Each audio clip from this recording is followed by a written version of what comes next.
Kevin Hogan. Thanks for your time. Kevin, let's start with this issue of immigration detainees. The government's struggling to get a handle on it. No ministerial news conference this week from those responsible. What's your reaction to what you've seen over recent days?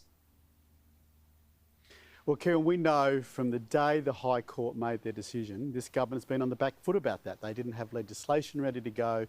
They're always playing catch up. In a democracy, there are very real questions that need to be answered. We've had that terrible attack that we saw in Western Australia last week. So the fact that neither minister has been brave enough or responsible enough to front up to a press conference to explain to the Australian public what's going on and what they're doing about it is absolutely disgraceful. There's been calls for resignations of both Clare O'Neil and Andrew Giles, and those calls will just get louder and more often because of their inept performance this week and indeed over the last few months. Is there an argument, though, that they are and the government simply dealing with the cards they've been dealt by the courts? We are legislators, Kieran. In Parliament, you are able to change the rules and you're able to change laws. And we were telling them before the High Court handed down the decision, and many people were telling them before the High Court handed down the decision, they needed to be ready. They weren't then, and that was months ago, and they continue to play catch up. So they could be much more proactive, they could be much more definitive, and they could be much more open in their communication. As you've just said, they are not coming to a press conference or talking to the media or talking to the Australian community this week about what's happened and what they're doing about it. And I think that says everything. The fact they're not brave enough and responsible enough to front before reporters and answer genuine questions says everything about what they're thinking in their performance.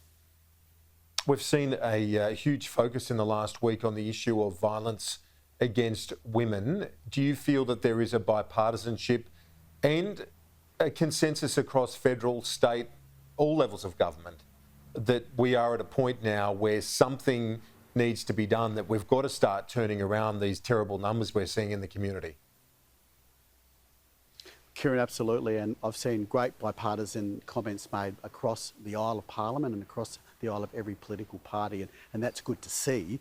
But as we keep saying, we now need more action. I think it's been quite disturbing. There has been a greater focus in our community over indeed probably the last 10, 20 years on speaking out about domestic violence. Domestic violence has always been around.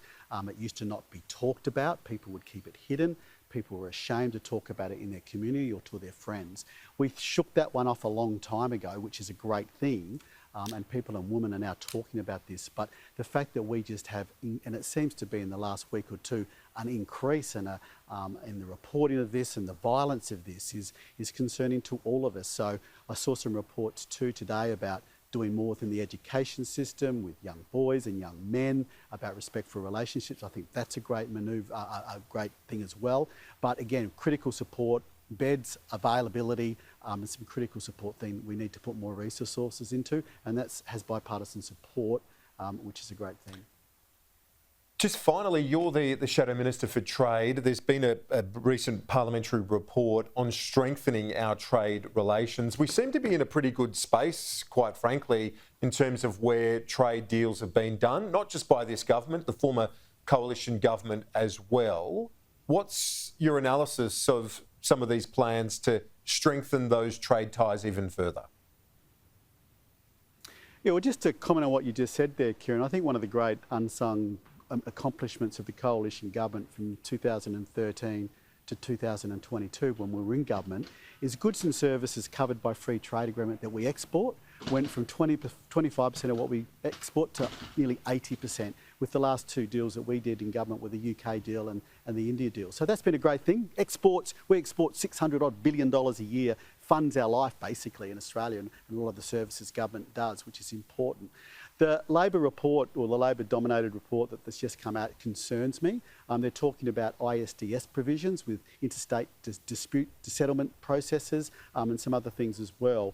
They want to be taken out of free trade agreements. Kieran, I can tell you right now, if we didn't have that within 10 of our free trade agreements, we wouldn't have those deals. Andrew Robb, as the Trade Minister in 2013, took 5 minutes in the job to sign the South Korean deal because they wanted that in the deal. We were prepared to do that, but Labor wouldn't because of the directive of the unions. They couldn't have an ISDS provision in a free trade agreement.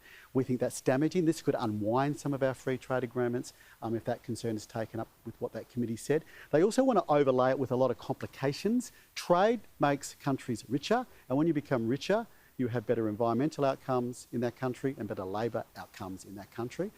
We don't want to complicate free trade. We want to keep it simple. It's a goose that lays golden eggs. Yeah, well, there's no doubt about that. It has for this country for many decades. Kevin Hogan joining us today from Woolgoolga. Appreciate it. Talk to you soon.